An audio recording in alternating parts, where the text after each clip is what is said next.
Merci, bonjour à toutes et tous. Merci de votre présence pour la présentation de ce rapport d'enquête sur la commission qui faisait l'objet donc du droit de tirage du groupe de la France Insoumise, que par commodité je vais appeler commission d'enquête sur la TNT et pas de son nom complet, ou alors parce que c'est en avant-première, vous donnez le nom du rapport, le titre du rapport, TNT, une télévision low cost entre publicité et propagande.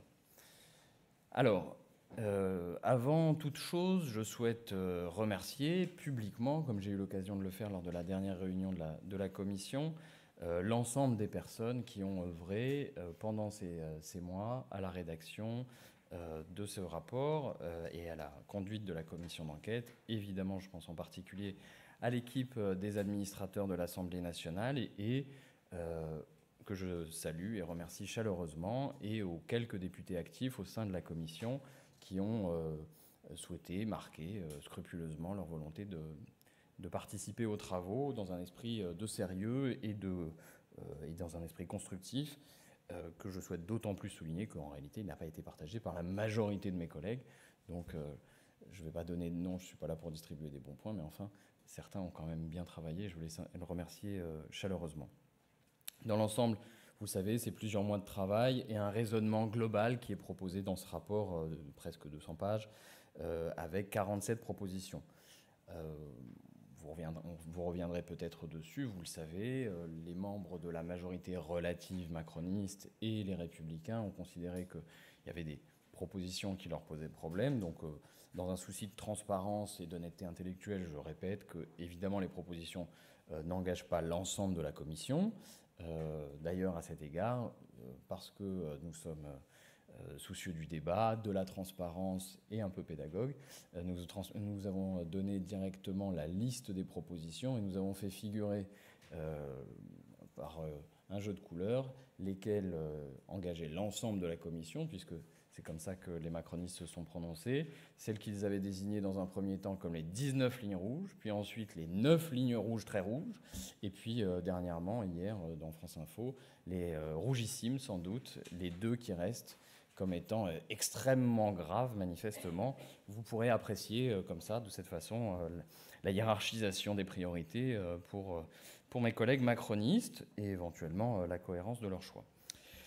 Alors, d'un point de vue général, il me semble qu'il est indispensable de préciser qu'au nom de mon groupe et à titre personnel, puisque j'avais fait la proposition de cette commission d'enquête, il me semble que nous atteignions nos objectifs. Nos objectifs étaient politiques d'abord, qui étaient d'empêcher que le renouvellement ne soit qu'une procédure extraordinairement formelle et ne passe comme une lettre à la poste, si j'ose dire, comme ça s'est fait par le passé. Je crois que peu de monde imagine ou aurait souvenir d'une procédure de renouvellement très disputée dans les années passées. Et pourtant, il y a à peine un an, c'était TF1 qui était renouvelé, pas une petite chaîne, mais dans un silence qui pose à mes yeux problème. Donc nous avons réussi déjà à jeter la lumière sur cette procédure exceptionnelle, et je pense que c'est intéressant parce que l'enjeu intellectuel, politique au sens le plus fort du terme, c'était de rétablir la réalité. Les chaînes ne sont pas propriétaires des canaux et des fréquences, elles n'en sont que les utilisateurs, et à ce titre-là, elles ont des obligations, et il me semble que ce principe politique fondamental qui est inscrit dans le droit positif n'était pas forcément bien perçu dans l'ensemble de la société. Je crois que nous avons fait une œuvre utile en diffusant cette idée, ce point de droit qui est extrêmement important.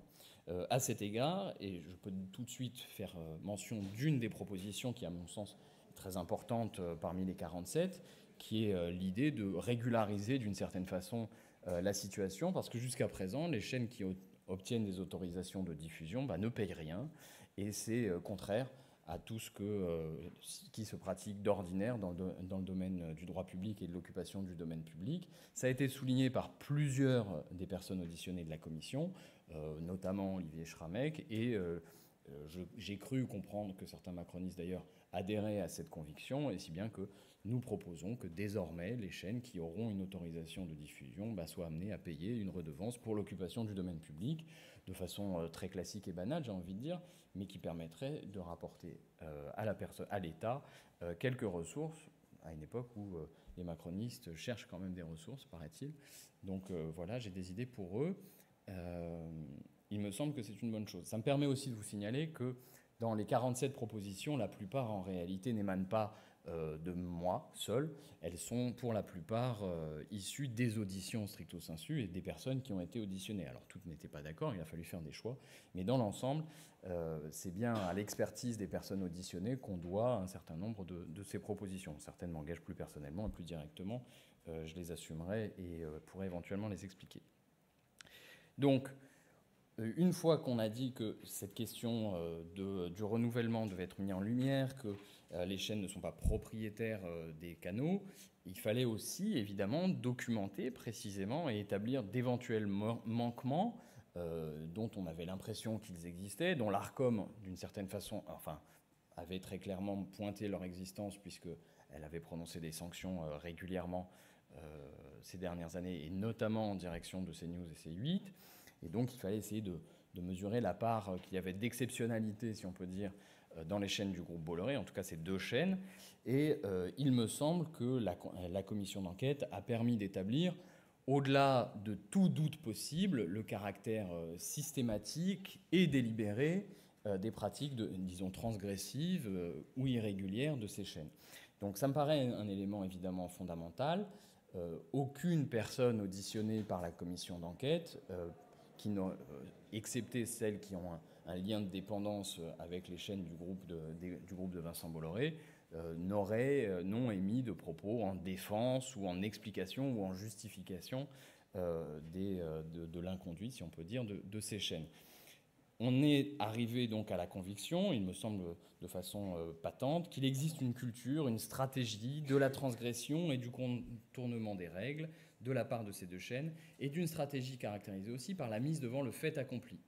Et tenant compte de cette stratégie de mise devant le fait accompli, certaines des propositions importantes, évidemment, engagent au renforcement du régulateur, précisément pour contrecarrer ces stratégies de contournement des règles.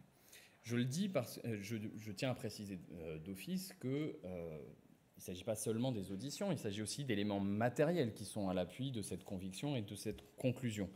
Les témoignages unanimes, les sanctions, mais aussi la liste qui a été fournie sur ma demande de l'ensemble des personnes qui aujourd'hui ont signé une clause de silence, de non-dénigrement et qui, journalistes pourtant, sont privés de parole sur leur expérience au sein de iTélé puis CNews. Ce sont donc des centaines de personnes qui aujourd'hui sont réduites au silence et qui ne peuvent pas témoigner sur leur expérience. Évidemment, ça pose problème quand on prétend a fortiori défendre la liberté d'expression à peu près à chaque heure d'émission. Des éléments extrêmement probants aussi. J'attire votre attention par exemple sur la page 174 et 175 du rapport, qui permet de montrer que lors d'un coup de sonde, d'une certaine façon, que j'ai donné chez CNews, en me rendant à l'improviste, chez Canal+, j'ai demandé que me soient communiquées certaines pièces qui pourraient prouver qu'il existait bien une enquête interne sur l'émission Enquête d'esprit, au cours de laquelle il avait été fait une propagande anti-IVG particulièrement sordide. Et je me suis heurté à plusieurs difficultés. Alors je vais peut-être rentrer un petit peu dans le détail, pas trop longuement. Il a fallu d'abord patienter longuement, puis revenir, parce que personne n'était en état de me répondre ou de me fournir des pièces que j'avais pourtant déjà demandées. Et puis finalement, le lendemain, il a été possible de rencontrer le directeur technique en charge de cette espèce d'enquête interne dont la direction de CNews prétend qu'elle avait été diligentée immédiatement après la diffusion du programme concerné. De fait, ce directeur m'a présenté des éléments de réflexion que je ne juge pas extrêmement probants, et en tout état de cause, ce que j'ai demandé comme pièce, à savoir des justifications matérielles du type échange de mails qui aurait pu exister à l'intérieur de la chaîne afin de faire avancer l'enquête interne, rien de ces documents qui sont pourtant élémentaires et qui existent dans n'importe quelle grande chaîne n'ont pu m'être apportés. Et la chaîne a fait preuve d'une mauvaise foi bien dissimulée mais réelle, puisque alors que j'avais fait état de délais qui me contraignaient pour la rédaction du rapport, bizarrement, les seules pièces qui m'ont été fournies le lendemain de ma deadline, comme on dit en très bon français, à 7h du matin, afin que je ne puisse pas en faire usage. Pas de chance, ma deadline était d'un jour de plus, donc la pièce figure. Et parmi les pièces que donc j'ai quand même réussi à récolter, un courrier, un mail interne adressé par un membre du service juridique de la conformité qui examine la conformité du programme avec des programmes avec les conventions passées par la chaîne. Et ce mail est édifiant puisque non seulement il indique sans l'ombre d'un doute que le programme en question est problématique, mais que en plus, et je crois que c'est ce qui est le plus intéressant, dans sa dernière phrase, il signale que non seulement le programme est problématique au terme des obligations de la chaîne, mais qu'en plus, il est inopportun de le diffuser, compte tenu du fait que la direction de la chaîne est auditionnée par la commission d'enquête à l'Assemblée nationale la semaine suivante, et que donc ce serait très malvenu.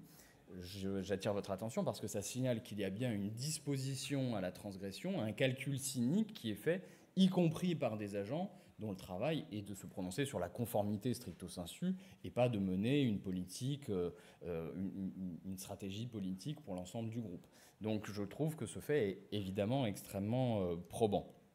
Je vous laisserai éventuellement revenir dessus et en discuter, mais le fait est que j'ai donc acquis la conviction que d'une part la direction de CNews ne m'avait donc pas dit toute la vérité à l'occasion de son audition et que par ailleurs il y avait bien des lignes rouges, si on peut employer ce terme macroniste, qui ont été franchies allègrement et en toute conscience.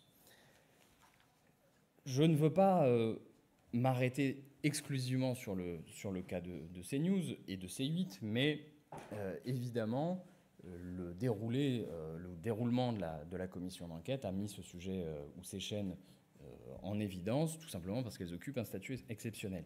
Néanmoins, et je pense que c'est très important, la commission d'enquête montre également que ce qu'on peut reprocher à ces chaînes, c'est d'avoir poussé au maximum, et peut-être jusqu'à un point de rupture, des logiques qui existent dans l'ensemble du paysage audiovisuel français. C'est-à-dire que la marchandisation, la libéralisation, si vous préférez, de l'audiovisuel a conduit à des logiques de réduction des coûts, de développement de services, disons, low cost, qui ont des effets très concrets sur la qualité de ce qui est produit. Alors ça peut être dans le domaine de la fiction, du divertissement, mais aussi évidemment dans le domaine de l'information. Et ça revêt un caractère important ou particulièrement grave parce que évidemment l'information est une des mamelles du débat public démocratique sur laquelle on ne pourrait rien faire. C'est la raison pour laquelle évidemment les obligations dans le domaine du pluralisme ou de l'honnêteté de l'information sont extrêmement importantes. Et c'est la raison pour laquelle donc nous sommes obligés de constater d'une part que le paysage audiovisuel français est désormais un paysage à 3 vitesses, avec une télévision pour les riches, qui est la télévision payante. Pardon, je dis les riches un peu par commodité, parce qu'il est évident que ceux qui s'abonnent à des plateformes ne sont pas nécessairement riches, mais en tout cas, ils ont la possibilité de faire ce choix de dépenser de l'argent pour une télévision de meilleure qualité, plus intéressante en tout cas, une télévision gratuite qui elle-même est divisée en deux, une télévision avec des chaînes premium qui concentrent l'essentiel et du public et des revenus, et puis des petites chaînes, je le dis sans offense, mais qui n'attirent pas le public, il faut être clair là-dessus, qui ne sont pas rentables et qui manifestement ne permettent pas de dire que la promesse de la TNT a été tenue lors du lancement de la TNT. On ne pouvait pas imaginer, personne ne souhaitait que ces petites chaînes restent cantonnées à leur position, et je crois qu'on a pu entendre certaines personnes. J'en renvoie à l'audition du patron du groupe Énergie, mais aussi de celle de Xavier Niel, qui ont montré comment les calculs économiques amenaient en réalité à renoncer à des produits de qualité ou à des émissions de qualité pour faire des arbitrages entre le coût de grille, comme disent les professionnels, et l'intérêt du public et la valorisation par la publicité. Xavier Niel nous a quand même dit très clairement qu'il y avait une solution pour que l'audiovisuel ou la télévision soit un secteur aussi rentable qu'il l'est. C'était évidemment l'homogénéisation, la standardisation et l'abaissement de tous les coûts. Je crois le grand capitaine d'industrie, ou en tout cas le grand capitaliste qu'il est, quand il est question de savoir comment faire le plus de profit possible. Et j'en tire des conclusions. Donc, considérant tout cela, on voit donc ce paysage audiovisuel à 3 vitesses, avec du payant, des classes populaires qui sont évincées, j'ai envie de dire, devant et derrière l'écran, parce que c'est aussi un des éléments extrêmement importants. Les classes populaires sont très sous-représentées à la télévision, et c'est un problème. C'est un des enjeux, et ça figure dans toutes les conventions, que la société puisse se donner à elle-même une représentation juste. Or, aujourd'hui, les chaînes évincent très largement les classes populaires, ou alors les représentent dans des situations dégradantes, suspectes, etc. Et donc, les propositions que formule le rapport visent précisément à corriger le tir et à re-réguler d'une certaine façon, ou à mieux réguler. Et donc, pour cela, il faut muscler l'Arcom, donner par exemple des pouvoirs d'enquête, il faut en finir avec une espèce de multiplication des étapes intermédiaires, parce que évidemment, vous savez qu'il y a 5 temps possibles avant d'être sanctionné pour une chaîne. Vous avez 3 types de lettres de mise en garde, puis vous avez la mise en demeure, puis enfin vous avez la sanction.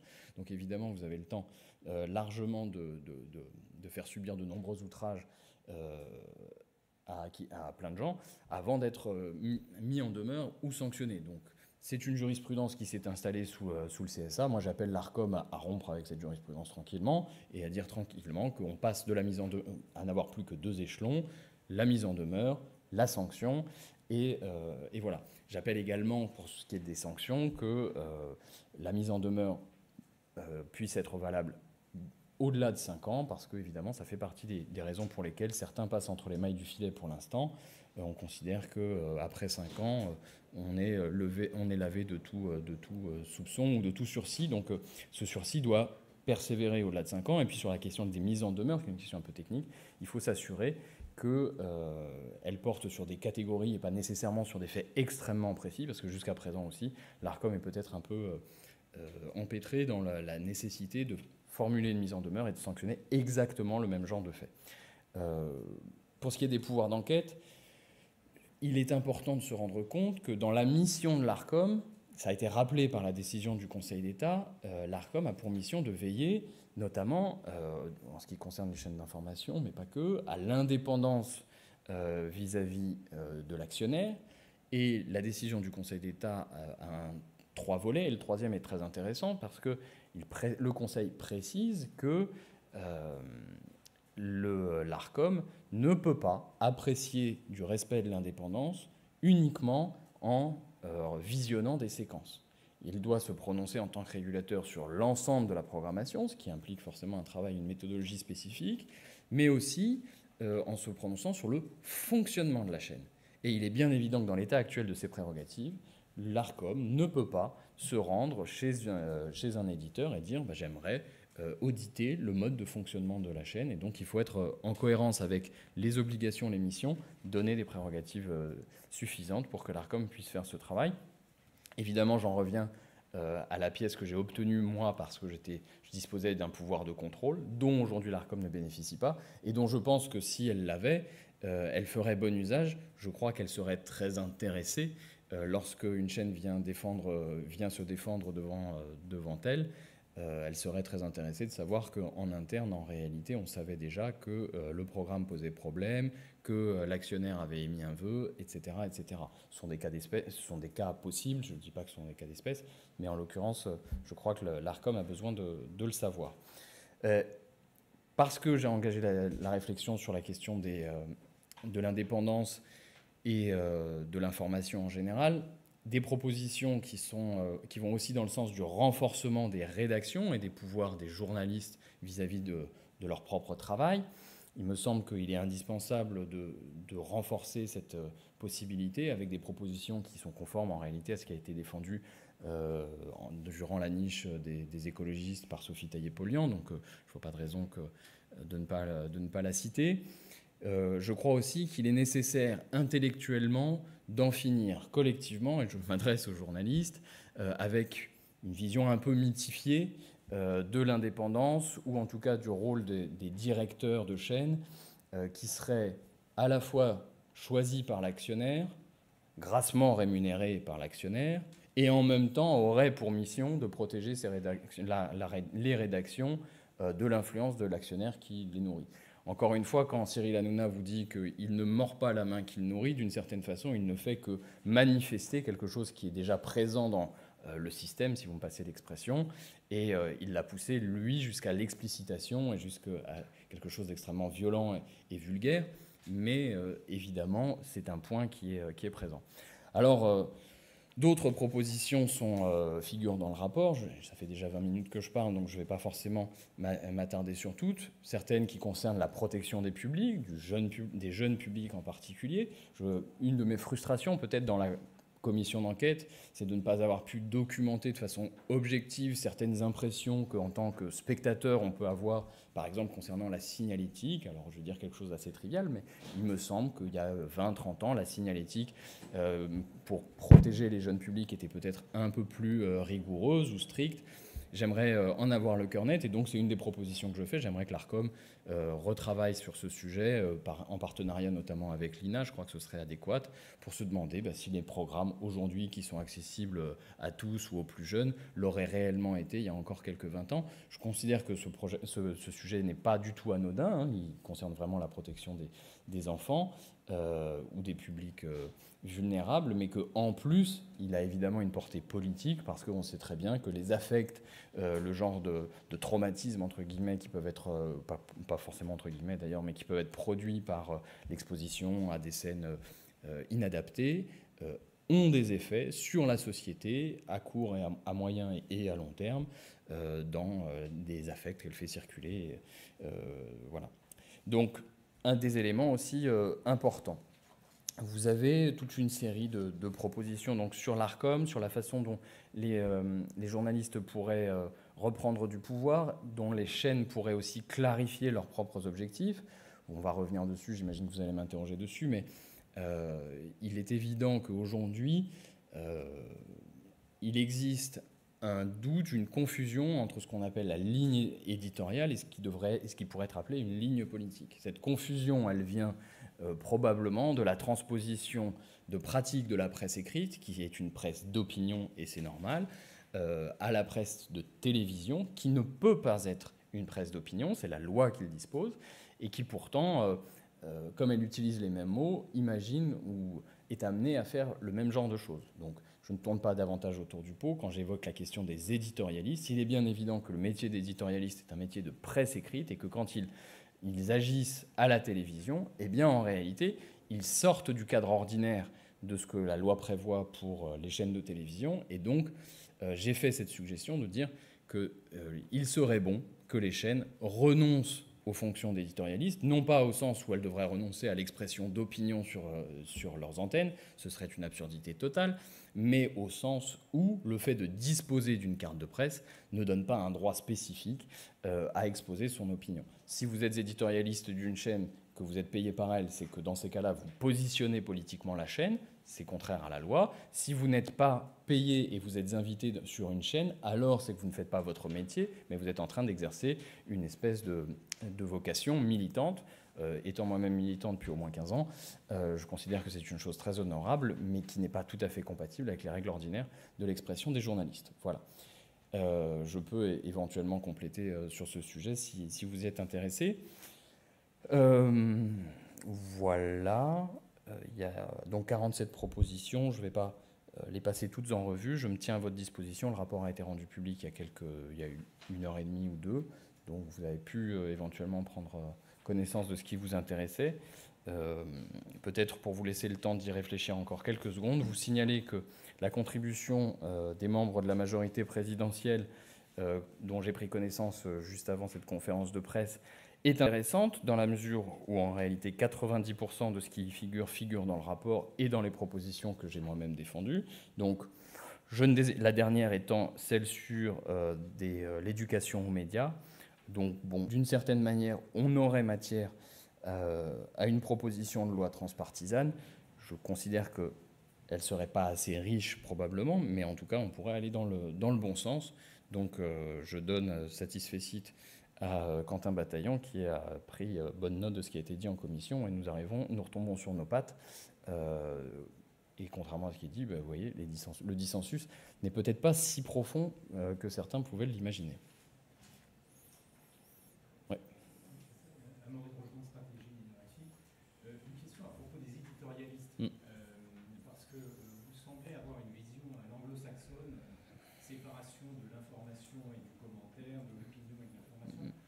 vous savez très bien que, notamment dans les médias audiovisuels, on peut exprimer aussi une opinion à travers une couverture strictement d'information. Ouais, absolument. Quand on martèle sur la sécurité ou quand on fait des pacatoises comme à une certaine époque, on exprime aussi une certaine forme d'opinion. Ouais. Comment vous faites coïncider cette vision assez binaire entre l'information et l'opinion et votre vision finalement de protéger ça, l'espace audiovisuel? Mais je trouve que votre question est excellente parce que dans les propositions, moi j'ai repris une des suggestions de RSF qui est de dire, de demander aux chaînes de préciser une charte éditoriale. Je vous ai dit qu'il y avait une confusion entre ligne éditoriale et ligne politique et qu'elle venait probablement de la transposition de pratiques de presse écrite.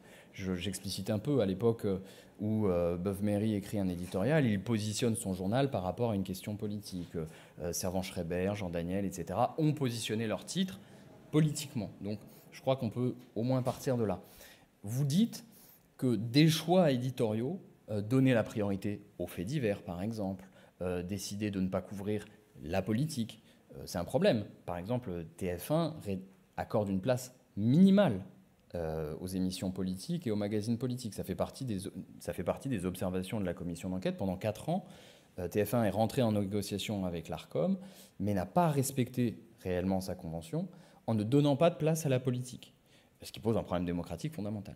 Donc vous avez raison de dire qu'un choix éditorial peut avoir une implication sur la perception du monde. Et c'est la raison pour laquelle moi je suggère, avec RSF, que quand elles présentent leurs projets, les chaînes d'information en particulier précisent une charte éditoriale, c'est-à-dire un projet éditorial clair, non pas de positionnement politique, mais de quelle façon elle entend traiter l'information.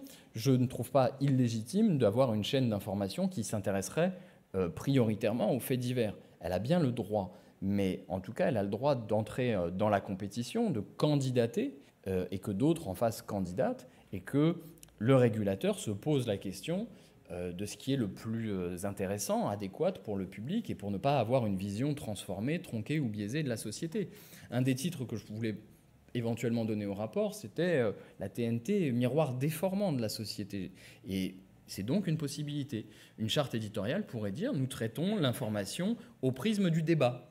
D'accord ? C'est une des possibilités. Vous ouvrez, dans ces cas-là, une série de questions qui vont devoir être traitées avec l'Arcom, en discussion, parce qu'évidemment, si votre angle, c'est de dire priorité au direct, par exemple, comme ça a pu être dit il y a quelques années par BFM, eh bien, vous ouvrez une série de problèmes, de questions qui vont se poser. Quand il y a un fait très grave, un attentat, on avait connu ça.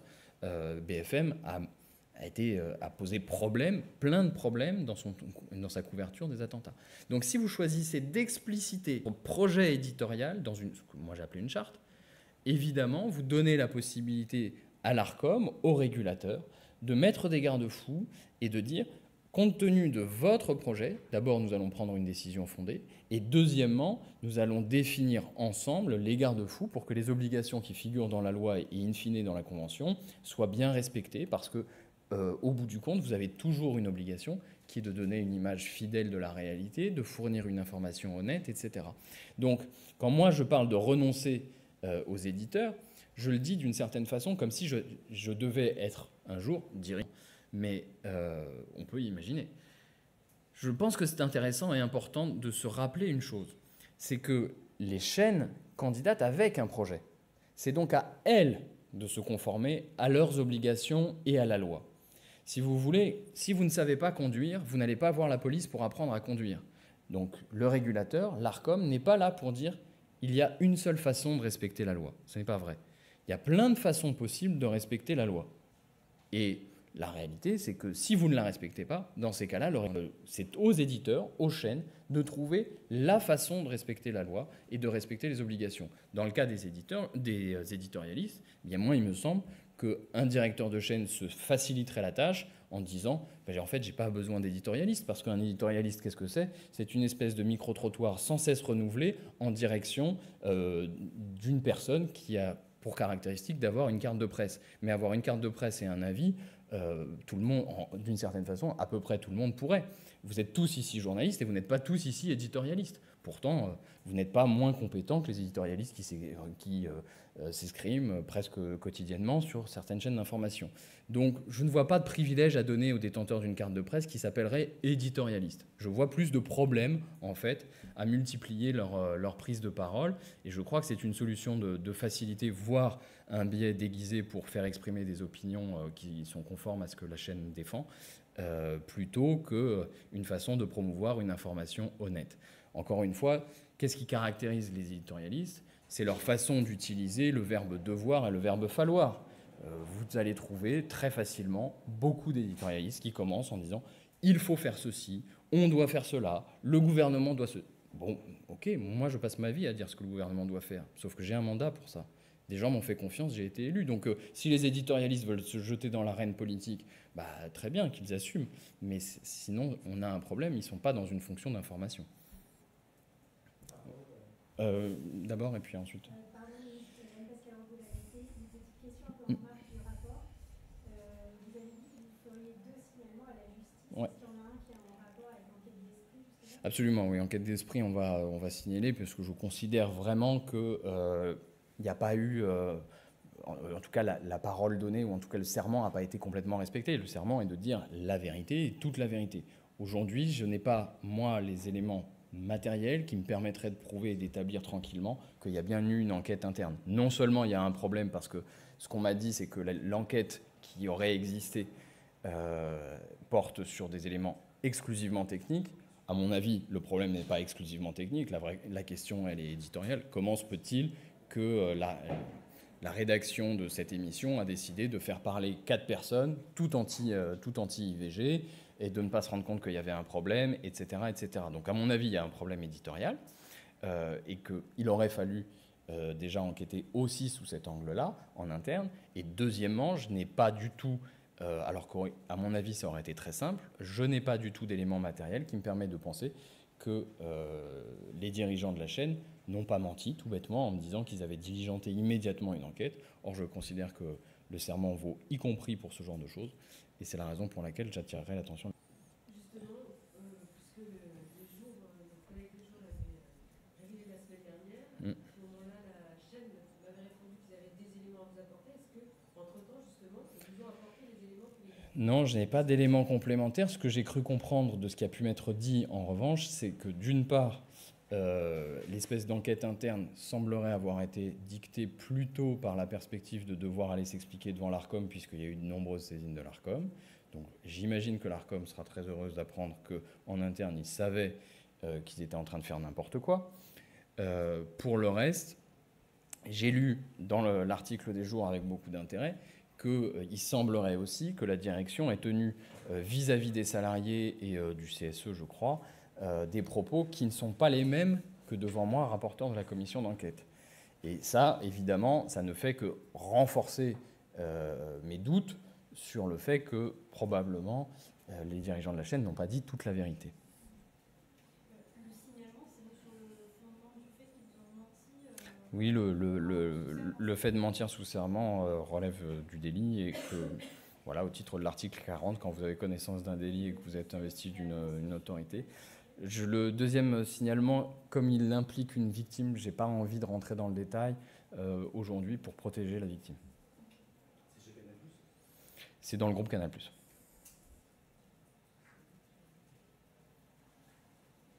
Pardon, mais du coup, un signalement, ça veut dire quoi?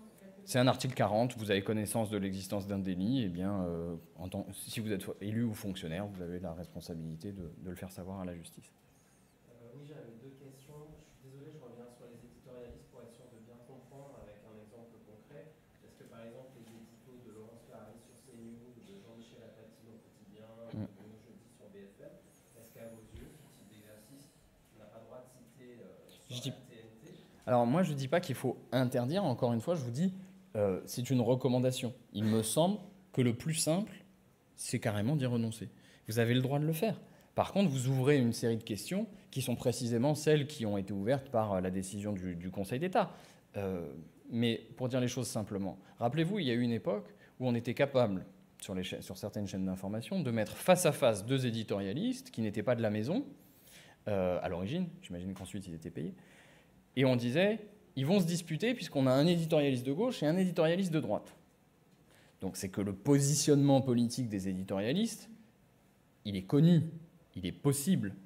Contrairement à ce que certains ont pu affirmer, ça n'a rien à voir avec du fichage, c'est de l'étiquetage. Ce sont des personnes qui prennent la parole. Le fichage, ce serait si on allait dans l'isoloir et on leur demandait pour qui vous votez. Ce n'est pas de ça dont il est question.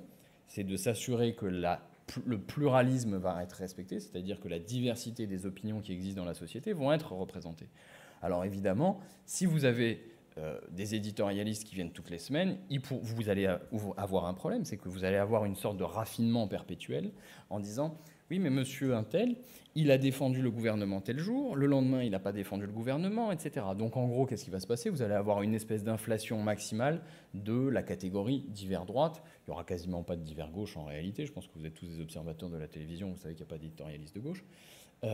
Et vous allez donc avoir des problèmes parce que vous ne saurez pas comment les étiqueter. Vous aurez une catégorie divers droite.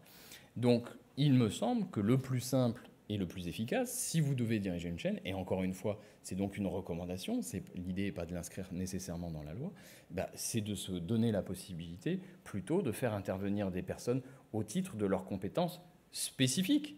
Vous traitez d'un sujet, vous allez nécessairement trouver des spécialistes capables de mettre en perspective, comme c'est dit si souvent, au titre de leur expertise, juristes, historiens, sociologues, etc.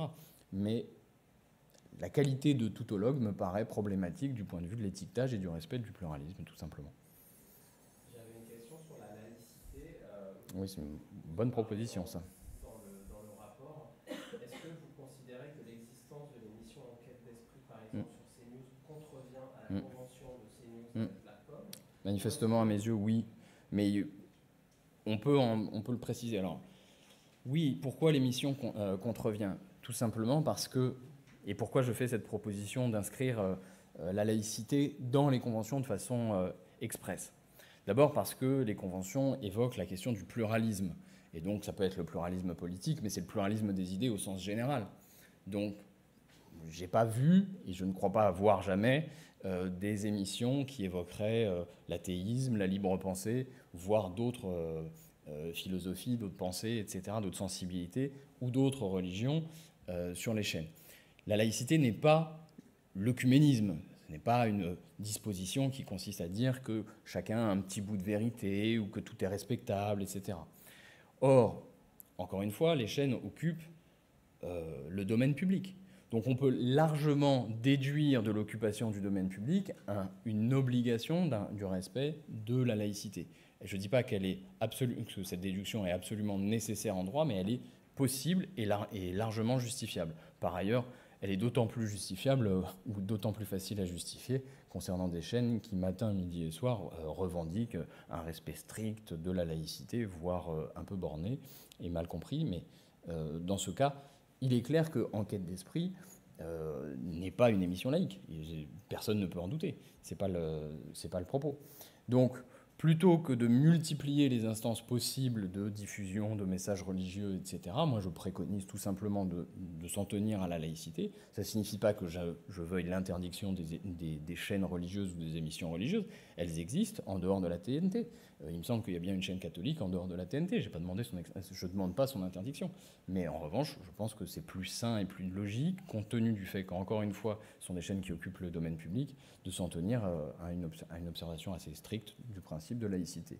Et j'ajoute que ça n'était pas du mauvais esprit de ma part que dans la même proposition soit formulé aussi un appel à la vigilance sur la diffusion par certaines chaînes de théories pseudo-scientifiques, mais je crois que c'est un sujet extrêmement important. Il y a certains programmes aujourd'hui qui contribuent largement à la diffusion d'une forme d'irrationalisme, disons ça comme ça, qui est un petit peu dangereux pour le débat public. Je crois que sur RMC, vous voyez certains genres de programmes qui ne sont pas extrêmement bien fondés et qui, au titre de l'honnêteté de l'information, à mon avis, mériteraient d'être sanctionnés. Je crois qu'ils passent entre les mailles du filet parce que, d'une certaine façon, on a d'autres priorités, d'autres chats à fouetter. Mais voilà, je pense que l'ARCOM pourrait se pencher un petit peu plus sérieusement sur les programmes de ce type-là. Je crois que vous aviez une question et ensuite au premier ensuite. Sur l'histoire de la proposition de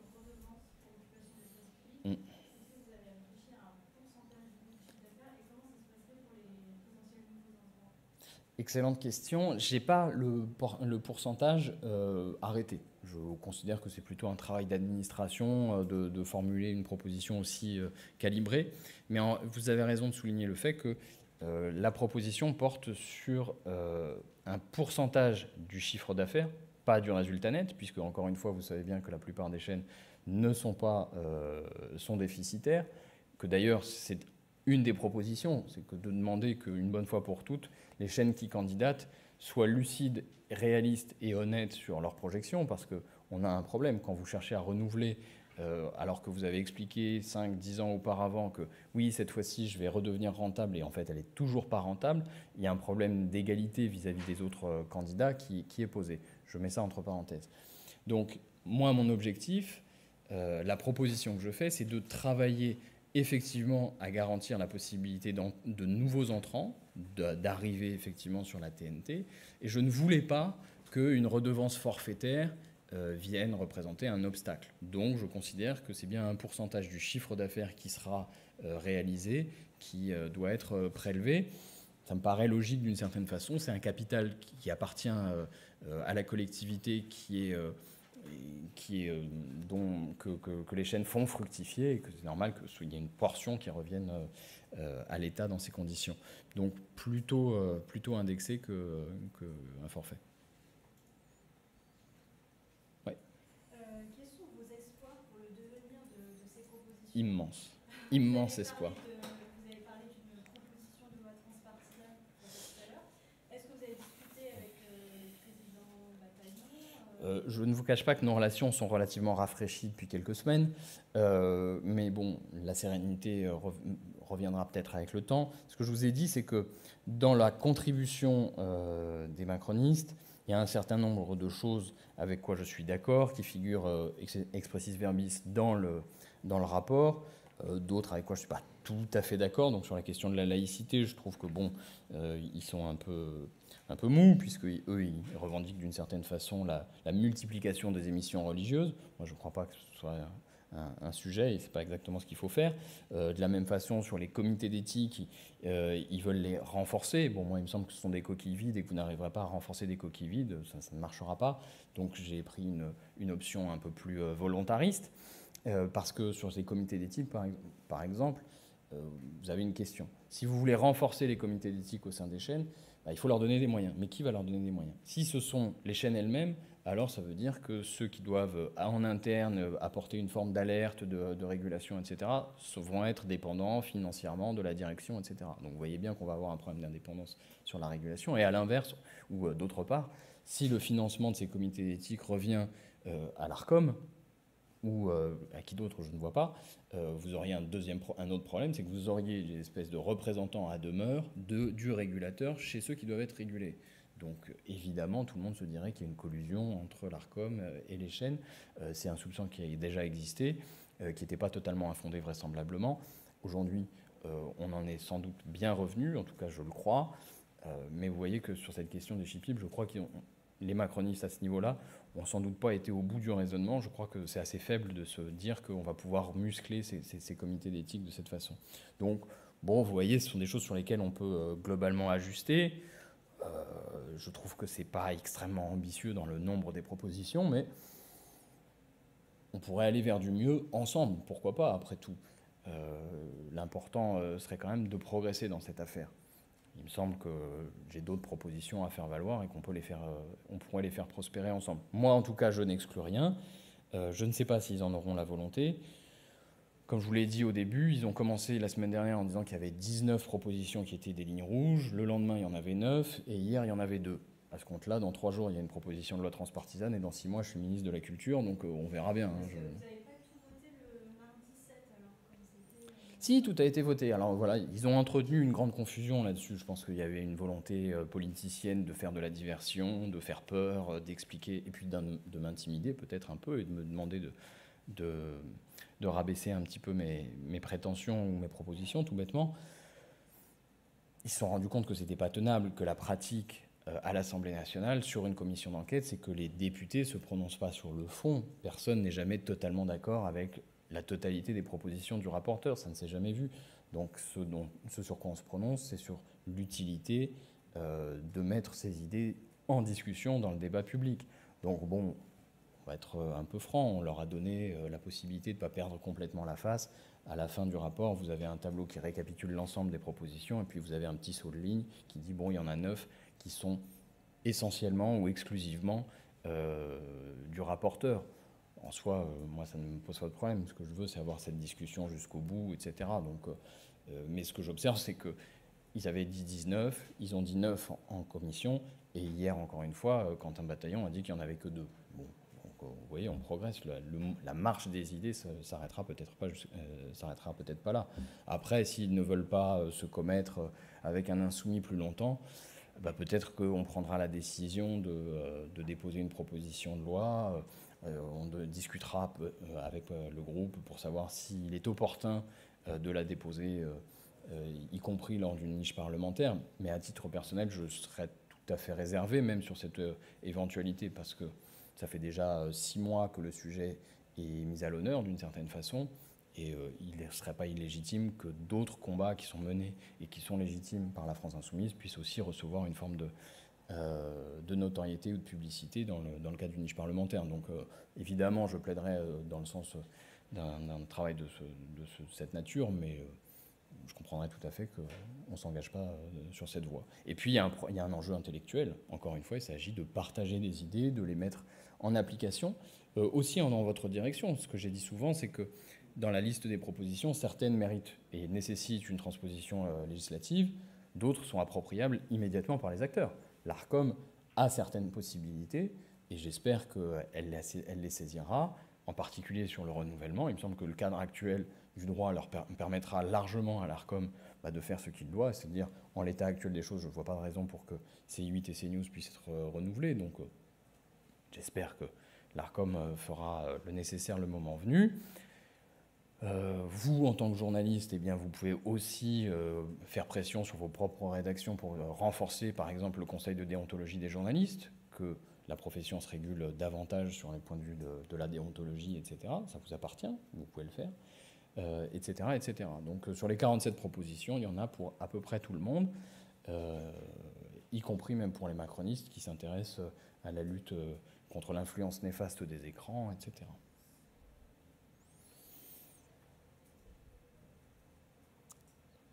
Aurait-on fait le tour? Ouais. Oui, moi je voulais juste votre sentiment après autant d'auditions et autant de pages de rapports et de propositions. Est-ce que vous n'avez pas le sentiment d'être un peu en décalage avec la réalité du paysage audiovisuel tel qu'il est aujourd'hui? Est-ce que vos propositions ne sont pas un peu utopistes?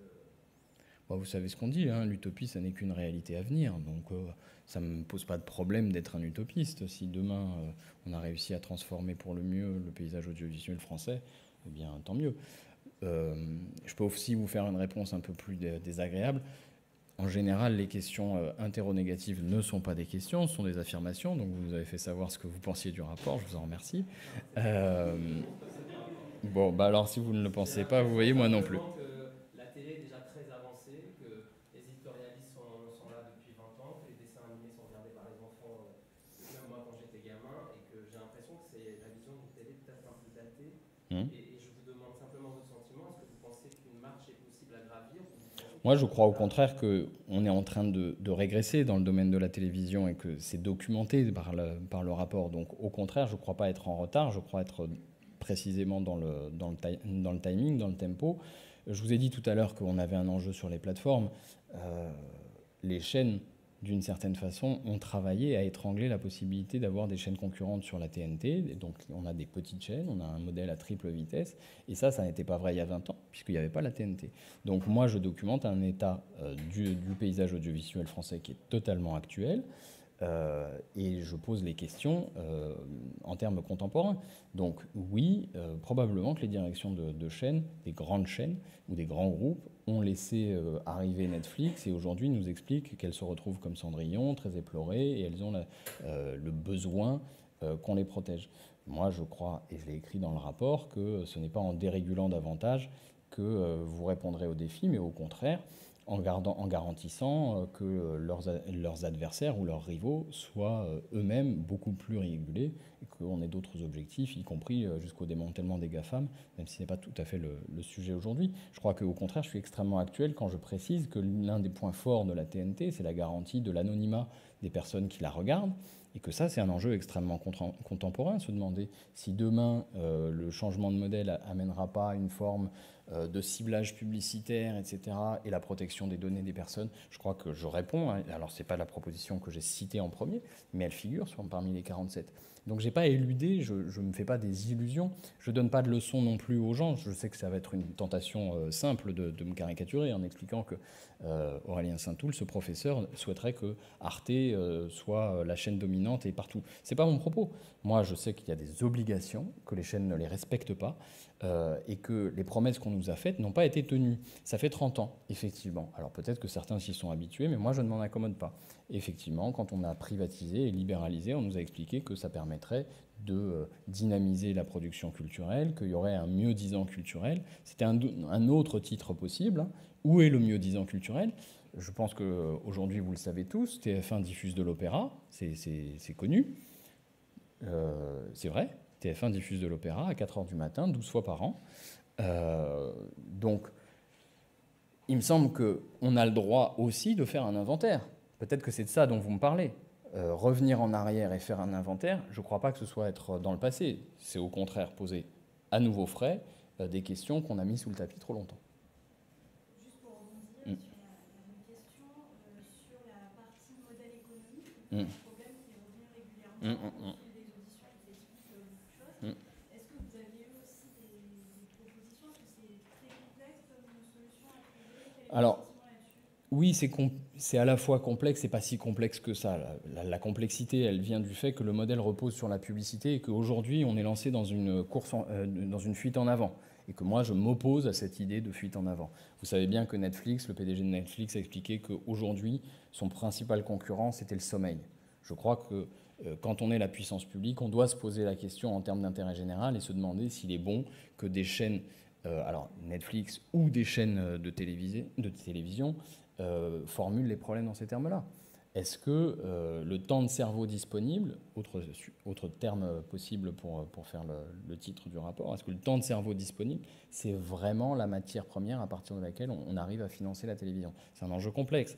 Donc, je ne veux pas dire qu'il y a une solution simple. Mais en revanche, il me paraît totalement illusoire d'imaginer disposer d'un marché publicitaire en extension en permanence sans que ça nuise à la société, y compris à ceux dont on prétend faire la publicité. Je vous donne l'exemple très simple. Je m'oppose frontalement, et je ne suis pas seul, la plupart des éditeurs sont d'accord, des éditeurs littéraires, les radios s'y opposent, mais je m'oppose frontalement à l'extension de la publicité sur l'édition littéraire à la télévision. Pour une raison très simple, c'est que ça va avoir un effet désastreux. Qu'est-ce qui va se passer? Vous allez avoir des concentrations d'investissement pour faire de la publicité sur ceux qui sont déjà des best-sellers. Alors peut-être, et ce n'est pas une demande des éditeurs, la diversité de la production littéraire ne marchera pas. Si vous voulez promouvoir de la littérature, si vous êtes ministre de la Culture et que vous voulez promouvoir la lecture, ce qui est plutôt une bonne chose, bah, assurez-vous que les obligations culturelles des chaînes de la TNT sont respectées. Où est la grande émission littéraire de la TNT privée? Vous en connaissez une? Bon, bah, peut-être que vous pourriez faire progresser les ventes en matière de littérature si vous aviez ce genre de choses. Il y aurait quelque chose peut-être d'intéressant. En tout cas, ce qui est certain, c'est que vous allez, en libéralisant la publicité dans ce domaine qui était régulé, bah, vous allez avoir des best-sellers comme vous les avez dans le métro et vous les verrez à la télévision.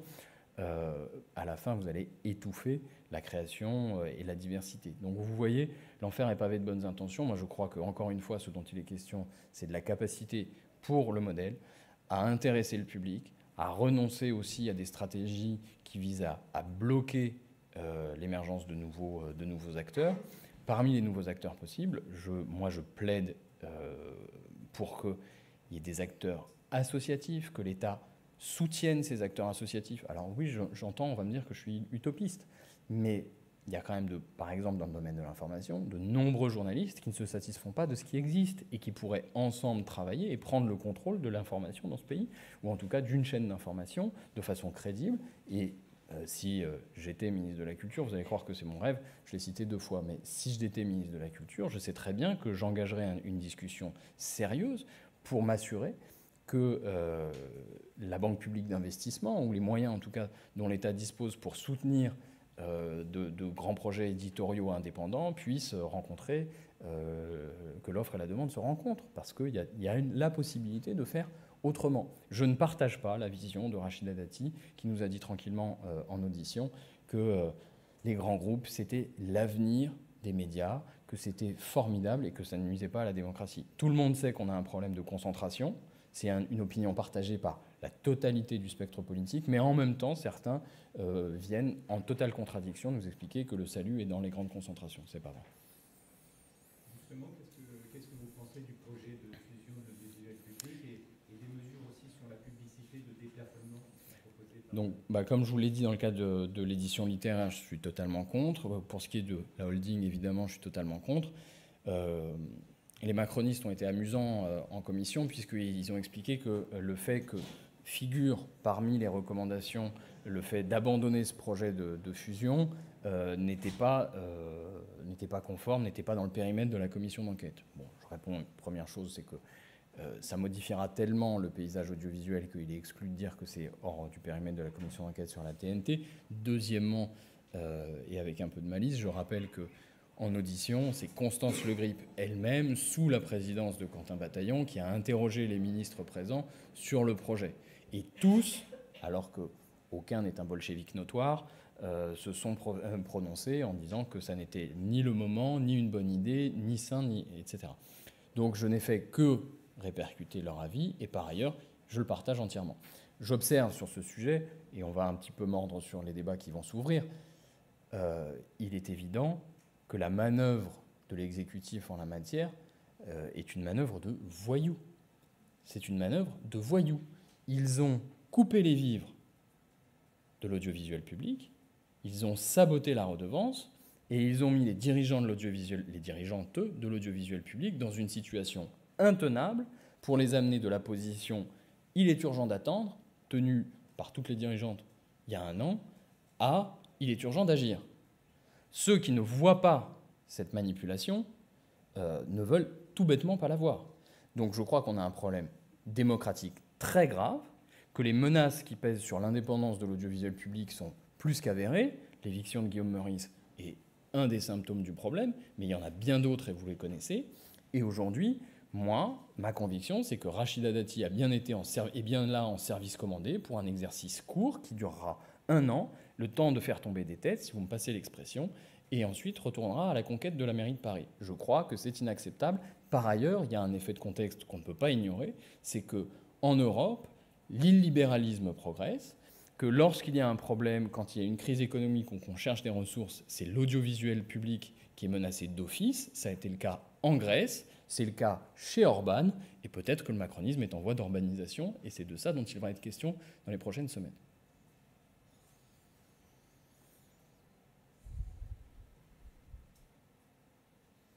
Eh bien, merci.